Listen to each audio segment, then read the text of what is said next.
Bom dia, boa tarde, boa noite. Eu não sei que horas você está ouvindo esse podcast, assistindo essa mensagem, mas eu espero que ela fale o seu coração, te inspire a olhar para o reino de Deus e dar passo na direção daquilo que Jesus está esperando que você faça na direção que Ele preparou para você. A gente tem a alegria hoje aqui de receber a missionária Edmeia Williams. Ela dispensa apresentações, mas resumidamente ela tem um belo trabalho no Morro da Dona Marta, mas uma cristã, uma mulher de Deus que tem andado pelo mundo, desafiado as pessoas a ir na direção do mundo. Ela é uma pessoa à frente do nosso tempo, ao mesmo tempo que a sua ação é fora do tempo. Então esse é o tema que a gente escolheu, Edmeia. Muito bem-vinda. Eu queria que a senhora falasse um pouquinho, primeiro se apresenta para esse grupo, talvez tenha alguém que não te conheça ainda, mas para a gente conversar nesse assunto. Graça e paz a todos vocês que estão me ouvindo, não sei que horas, como diz o pastor, da manhã, da tarde ou da noite, ou quem sabe de madrugada. Um prazer muito grande poder fazer a minha voz ouvida, levada até você, do lado de um jovem do reino escolhido para este momento como líder da igreja do século XXI. Que coisa boa sabermos que Deus tem pessoas jovens e tem pessoas da minha idade trabalhando juntas, ele um pastor e eu uma ovelha. Ovelha na igreja do século XXI. Isso me dá muito prazer. Graça e paz a você. É uma pessoa, ela falou que ela é ovelha, ela é uma baita de uma ovelha, 76 anos, mas uma pessoa que tem um gás assim, que está dando um show na gente aqui. Edmeia, a senhora, uma das suas marcas, é uma pessoa de estar à frente do seu tempo. A senhora tem esse trabalho há 30 anos, mas a senhora vem construindo futuro, vem construindo pessoas. Fala um pouquinho sobre o cristão à frente do seu tempo, a missão da igreja de levantar os olhos e ver os campos brancos e construir aquilo que ainda não existe. Fala um pouquinho para a gente sobre isso. É interessante nós olharmos quando Deus fala por boca do profeta Natan para Davi, o que Deus ia fazer com o nome do Davi depois que ele tivesse ido embora. Vou levantar um filho teu, ele vai construir um templo para mim. Deu e eu não me apartarei dele. Deus diz para Davi o que ia ficar para ser dito de Davi quando Davi não pudesse mais ver nem ouvir. Então, quando nós trabalhamos com Deus, nós somos eternos. Nós entramos na eternidade aqui na terra. Nós não nos tornamos eternos depois que saímos daqui. Não, nós começamos a eternidade na glória de Deus quando nós aceitamos Jesus. Então, nós precisamos viver olhando para frente, projetando tudo, sabendo que ainda quando sairmos daqui, nós estaremos trabalhando através daqueles em cujas vidas nós ministramos, nós fizemos o nosso investimento. Investir em vidas, investir no futuro é trabalhar no presente, olhando para frente, porque Deus, Ele soprou em nós vida, mas a vida que Deus soprou não tem limite. Deus não soprou um sopro limitado. E Ele diz, não haverá impedimento para o que o homem tente fazer sobre a terra. Então vamos trabalhar hoje sabendo que o nosso trabalho não será vão. Hoje nós construímos o que Deus constrói através de nós hoje, o que Ele quer colher no futuro. Isso é uma bênção, né? E a senhora falou de limites, né? Construir não tem limites. Muitas vezes as pessoas, elas criam os limites, ou elas enxergam os limites ao invés de chegar às oportunidades. Quais são as coisas que a senhora vê que limitam a ação de uma pessoa, de um crente, de uma igreja hoje, de ir nessa direção? É quando nós tiramos o foco real do Evangelho. O Evangelho é poder de Deus para a salvação de almas. A igreja está aqui para anunciar a boa nova da salvação em Cristo Jesus. Tudo que sair daqui é evangelho falso, é maranata. Então nós não podemos sair desse foco. O poder não é meu, a glória não é minha.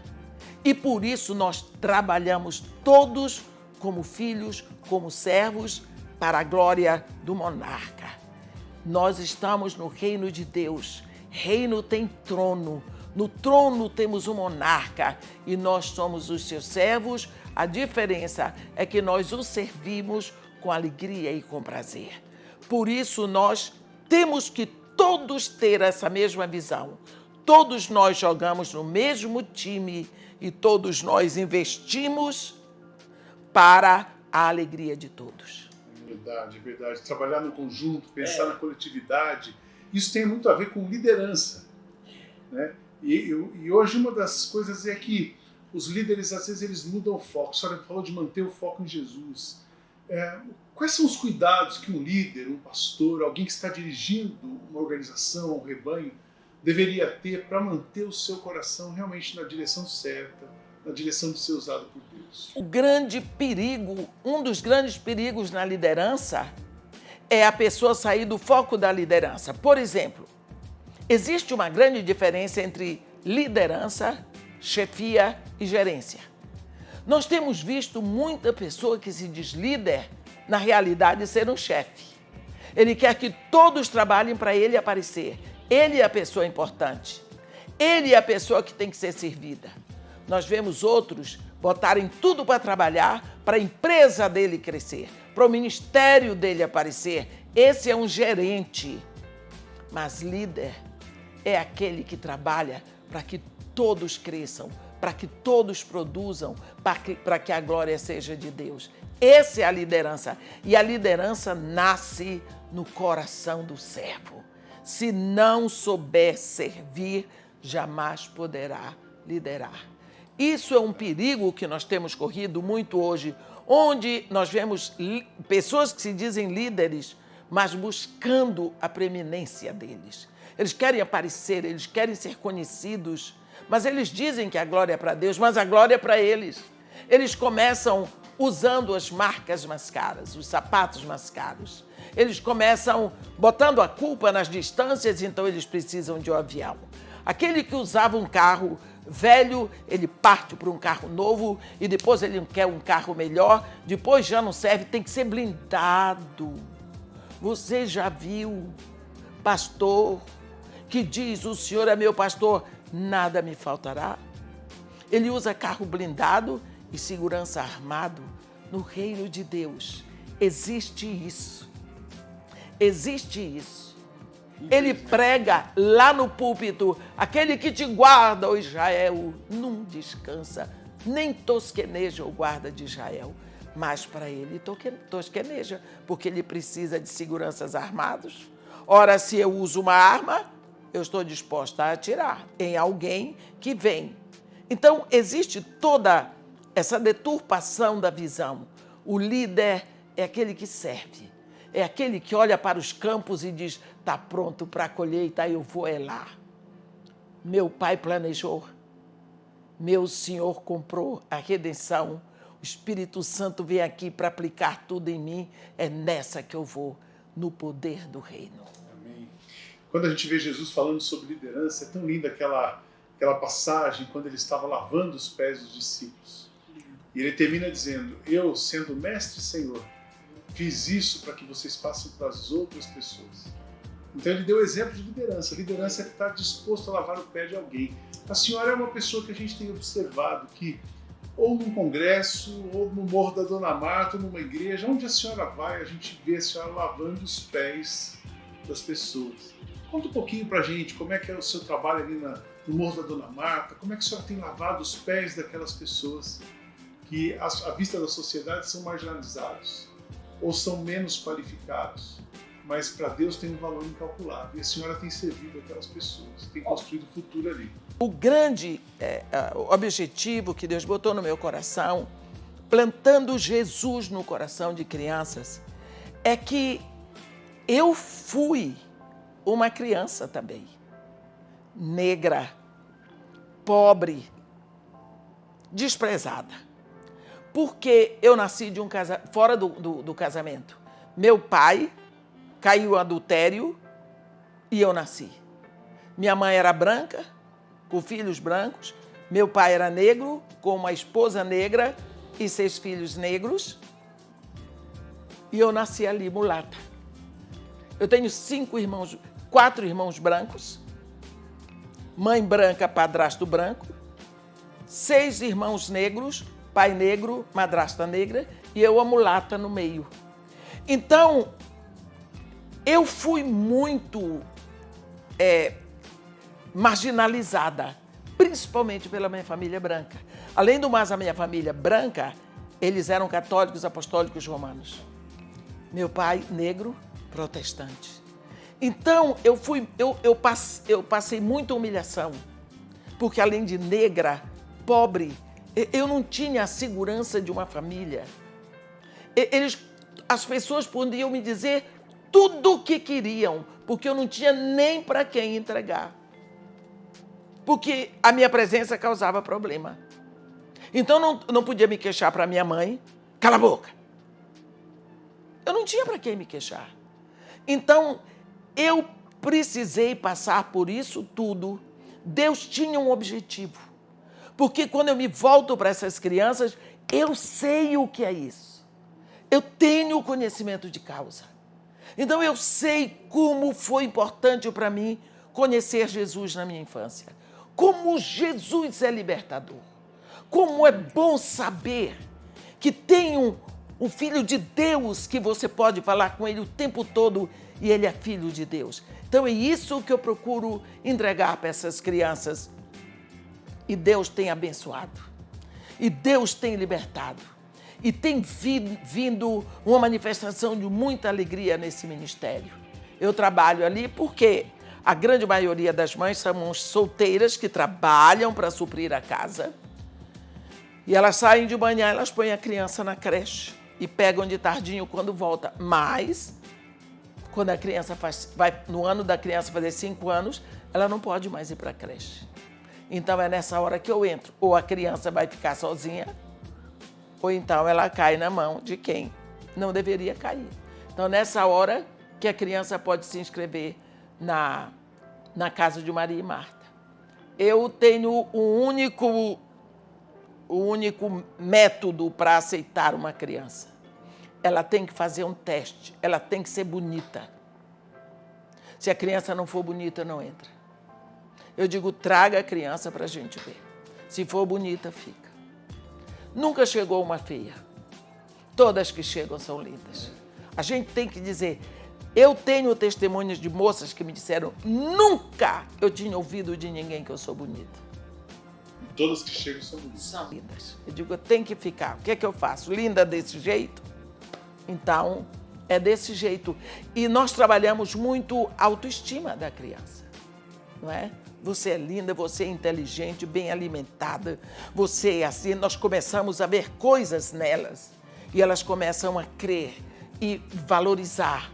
Elas aprendem que não foi o pai delas. Seu pai não sabe fazer isso aqui. Sua mãe não sabe fazer isso aqui. Como é que eles iam fazer você? Papai do céu formou você dentro do ventre da sua mãe. Olha o que está escrito aqui na Bíblia. Ele formou você. E quando você não precisava mais, estava prontinha, ele tirou você de lá. Assim, quando você estiver prontinha para zarpar, você sai da casa, do barraco da sua mãe. E assim nós vamos. E Deus tem abençoado tanto. E Deus tem abençoado, e Deus tem libertado tanto pela verdade do Evangelho. Não precisa deturpar a palavra de Deus. Porque se deturpar, aí sai tudo errado. É preciso entregar a palavra como ela é. Porque o Evangelho é simples, a fé é simples. A palavra de Deus anuncia coisas tão simples, não é? E Deus tem feito uma festa ali. Essas crianças chegam com que idade? Ficam com 5 anos. 5 anos. Elas ficam mais ou menos até 12, 13. Elas passam 10 anos para essa vida ali. Elas passam bastante. Saem na adolescência. Saem já. Elas saem de lá, normalmente já se dirigiram para uma igreja. Aumentou muito o número de igrejas no morro. E normalmente você encontra lá na frente, dirigindo louvores, as crianças que foram da casa de Maria e Marta. Porque lá elas aprendem a dançar, elas aprendem a cantar, elas estudam violão, flauta e teclado, tem aula de computação. Eu tenho professora de coreografia. Já prepara ela para servir Prepara na igreja. o negócio delas é a igreja. É interessante que a senhora contou um pouquinho da sua história e falou das suas dores. Quer dizer, em tese, ali teve discriminação, disfunção familiar, teve racismo, teve cultura, teve tudo. Discriminação religiosa, conflito religioso, quer dizer, muitas dores a senhora experimentou. mas as suas dores não foram impeditivo para a senhora se tornar essa mulher de Deus e o Deus usa isso para amenizar o sofrimento. Deus, ele usa todas as nossas experiências. Todas as nossas experiências, ele vai usar lá na frente. Deus não é doido. Ele podia ter evitado tudo isso. Mas às vezes eu tenho a impressão que meu pai estava lá traindo a mulher dele com a minha mãe. E Deus simplesmente disse para ele: Martin, eu não trouxe você para o Brasil para cometer esse pecado. Mas já que você escolheu, de meia, é você que vai nessa. Sabe por que Deus me botou nessa situação? Porque Ele é todo poderoso. Ele está dizendo para mim: pode ir nessa confusão que eu dou conta. Suponhamos que você tem um filho que vai estudar na Inglaterra. Aí você entrega um cartão de crédito para o seu filho e diz: pode usar. Eu digo: como é que você entrega cartão de crédito na mão de um rapaz de 18 anos? Ué, deixa ele usar. Se ele usar errado, eu posso. Eu entrego porque eu posso. Assim, quando Deus permite que a gente nasça numa situação dessa, Ele está dizendo: ei, eu posso. Na hora certa eu vou lá e digo: chega, agora vem.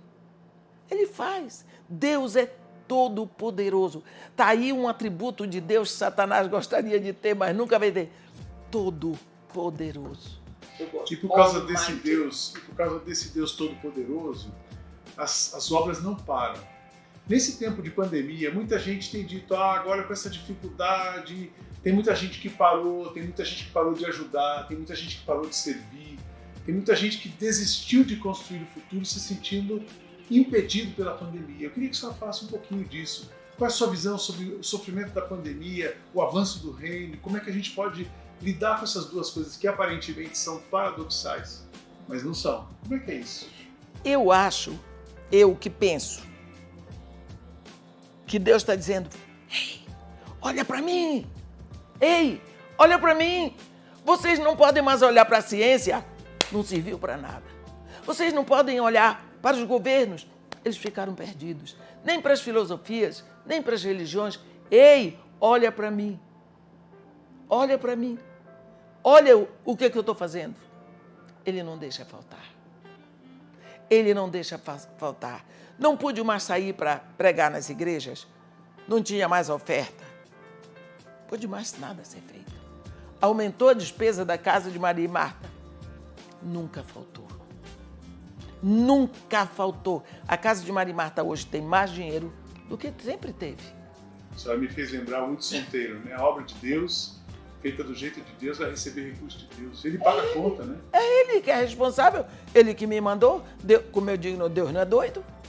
Ele faz as coisas dele. Ele sabe o que está fazendo. Como é que ele vai deixar? Deus não quer que devamos nada. A Bíblia diz: a ninguém devais nada, a não ser o amor com o qual vos deveis amar uns aos outros. Então, Ele não quer que eu deva. Eu estou impedida de ir porque Ele está pagando. Quando eu olho assim, já está feito. Vamos mudar um pouquinho aí. Agora a igreja, porque isso é uma responsabilidade nossa como cristão, mas eu entendo que é uma responsabilidade nossa como igreja. A igreja, Deus olhou para ela, Ele não tem uma missão para a igreja, Ele tem a igreja para a missão. Ele tem a igreja para essa transformação do mundo. A igreja é a missão de Deus aqui na terra. É a missão de Deus na terra. Mas a igreja, às vezes, ela está fechada em si mesma. Eu queria que a senhora desse uma palavrinha para líderes, pastores que ficaram ensimesmados. Eles estão preocupados com o território deles, com a placa da igreja, o staff deles, o status quo. E não se preocupam em ir para fora da igreja, além do templo. Além do clero, além do templo. E como é que é o seu incentivo para esses líderes, pastores, não ficarem fechados em si mesmos? Olha, nós precisamos o tempo todo estar voltando para o que saiu da boca de Deus, para o que Deus disse. Ele disse: ide. Ele não disse se o tempo estiver bom, se o dinheiro chegar. Ele disse: ide. Ele nunca deu a menor nuance de que era para ficar. Mas uma coisa ele disse: não saiam da cidade até que do alto sejais revestidos de poder. Por isso eu tenho certeza que essas igrejas que param, eles pararam na ação do Espírito Santo, porque o Espírito Santo foi tão ignorado lá dentro que eles começaram a fazer o trabalho deles. Não precisamos mais do Espírito Santo. Então, se eles não precisam do Espírito Santo, eles não precisam mais ir. Porque elas estão tão fechadas lá dentro. Nós vivemos hoje, pastor, eu creio, a síndrome de Laodiceia, da igreja ocupadíssima lá dentro. Tem muitos eventos, tem muita coisa para fazer. Ela tem tudo bonito, ela tem tudo novo. Ela chega dizendo, estou rica, abastada, não preciso de nada. E Jesus Cristo disse, nem sabes que tu és infeliz, sim, miserável, pobre, cego, nu. É uma igreja que o Cristo está do lado de fora gritando. Ela nem sabe que ele não está mais dentro da igreja, porque ela não sente falta dele. Ela não sente falta dele. Tanto faz. Mas ela está ocupadíssima. E acha que está trabalhando para ele. Mas ele está gritando. Ele diz, se alguém ouvir a minha voz, que é possível que ouça e não convide. Mas é uma igreja que simplesmente abandonou. Abandonar não é tirar de uma vez, é ir botando de banda aos poucos. Mas a palavra que Jesus Cristo disse, ide e fazei. Ide e fazei. Ele não disse fazei aqui para depois ele. Ide e fazei. E é para esses que vão que ele diz, eu estou contigo todos os dias. Então, esses que estão fechados, com certeza, eles não estão no mover do Espírito Santo. Que o Espírito Santo, ele lhe move a obedecer a palavra. Interessante e forte isso que a senhora está dizendo, né? É. Uma igreja que não se preocupa com o lado de fora, não se preocupa em ir na direção da dor, é porque ela está faltando o mover do Espírito e a presença, ela perdeu o foco. Perdeu. Totalmente. O Espírito não leva você a pular, dançar, sapatear, gritar e fazer barulho. Não. Não é, o trabalho do Espírito Santo não é esse. Ele não veio para fazer os filhos de Deus ridículos. É o Espírito, pode ser o Espírito, mas não é o Espírito Santo. O Espírito Santo de Deus, ele nos move com a palavra, está escrito. 2 Coríntios 3,18, está escrito, é o Espírito e a palavra. Então ele nos leva a obedecer a palavra. Jesus Cristo, ide e fazei. É esse o mover. Não importa onde você esteja, tem um líder aqui, o trabalho dele está muito bom, está maravilhoso, como Filipe, em Atos 8. O trabalho dele estava um estouro da boiada. Já pensou? Os coxos levantavam, os cegos viam, os mortos ressuscitavam, tudo. O anjo aparece e disse, e aí, dispõe-te e vai para o caminho do sul que desce Jerusalém para Gaza. Se encontra deserto. Ele foi. Pegou o endereço direitinho, chegou lá, lá do sul, caminho que Jerusalém para Gaza, está vazio, estou aqui. Daqui a pouco ele viu a carruagem. Estava vindo lá, o Espírito Santo disse para ele, ei, dispõe-te, acompanhe essa carruagem. Ele foi. Nós vemos o trabalho que foi feito. Tudo dirigido pelo Espírito. De lá, depois de batizar o eunuco, o Espírito Santo já levou ele para Azoto. Não deixou nem ele despedir do eunuco. Foi assim que o Evangelho entrou na África. Foi para a Etiópia. O Espírito Santo foi para a Etiópia e embarcou no eunuco. Trabalho de um homem que foi. Foi. Agora, chama o povo. Traz o povo para cá. Aqui tá bom. Que nem Pedro. Ó, senhor, vamos construir aqui uma tenda só para nós. Que eles se danem lá embaixo. Lá embaixo. Tem crente hoje querendo viver na transfiguração. Pois é. Né? Fica, tá tão bom aqui, Senhor. Uma tenda para o Senhor, uma tenda para Elias, uma para Moisés. A gente nem precisa de tenda, fica por aqui na aba. Jesus Cristo nem respondeu para Pedro, quando viu lá embaixo, que ele desce, estava aquele menino lá endemoniado, aquela confusão. Pedro queria ficar lá em cima. Nós hoje vivemos lá em cima. Está bom aqui. Temos a palavra, trazemos bons preletores. Nós temos tudo do melhor aqui dentro. Podemos fazer todas as coisas aqui dentro. Jesus Cristo disse ide. Hoje o ide está tão mais fácil, que você pode mandar até pela internet, não é? Se a nossa experiência espiritual, a espiritualidade não resultar na missão, tem alguma coisa errada. Tem alguma coisa errada. Não existe igreja de Jesus Cristo se não for missionária. Porque Deus é o primeiro missionário. Ele sempre chamou pessoas para se mover. Primeiro movimento com Abraão foi: deixa a tua terra, tua paz, vai. Não é? Vai. Deus sempre se move assim. Deus sempre manda no movimento. Move. Eu gosto desse Deus que se move. Deus não está parado Nunca, né? nunca. É interessante, a gente ouvir Edmeia, dá vontade de ficar aqui ouvindo muito tempo, né? O nosso tempo já está perto do final, mas você pode ir para o canal da IBM Alphaville, no YouTube, tem as mensagens dela nessa semana, mas também ela tem um Instagram, onde ela posta diariamente mensagens de 5 minutos. Você pode acompanhar o canal Edmeia Williams Oficial no Instagram, seguir o seu canal e ir para a IBM Alphaville, ouvir as mensagens poderosas que ela trouxe para a nossa comunidade nesse final de semana. Edmeia, para quem está ouvindo a gente, um conselho final, olhando esse desafio de agora, a necessidade de construir o futuro e o foco em Jesus, qual é o conselho que você dá para um crente? O que ele precisa fazer nesse momento para avançar? Nesse momento, você tem que receber. Esse momento agora é para você entrar no quarto. Siga o conselho de Jesus. Se tem alguém que nunca vai lhe dar um mau conselho, é Jesus. Ele disse: entra no teu quarto, fecha a porta. Ora o teu pai em secreto. E o teu pai que te ouve em secreto te recompensará. Entra lá e abre a caixa de Pandora com teu pai. Conta a sua safadeza todinha. Diga para ele, abre o coração, derrama, porque ele sabe, mas ele quer ouvir de você. Porque quando você diz que está compartilhando com ele, recebe dele. Derrama todo o peso. Sai de lá leve para poder pegar fogo, meu irmão. Para você pegar fogo, para você sair de lá no óleo, chorando e gritando o nome desse Redentor maravilhoso. Deixa que o mundo conheça pela sua voz as maravilhas do amor de Deus. Amém. Glória a Deus. Nada melhor agora, então. Vai para o teu quarto, vai orar, vai buscar, vai receber. Porque Deus quer usar a sua vida, Deus quer fazer algo novo no mundo. Primeiro Ele vai fazer em você e depois no mundo através de você. Missionário, muito obrigado. Eu que agradeço. Grande beijo para todos vocês. Obrigado. É o primeiro de muitos que faremos aqui. Deus abençoe você.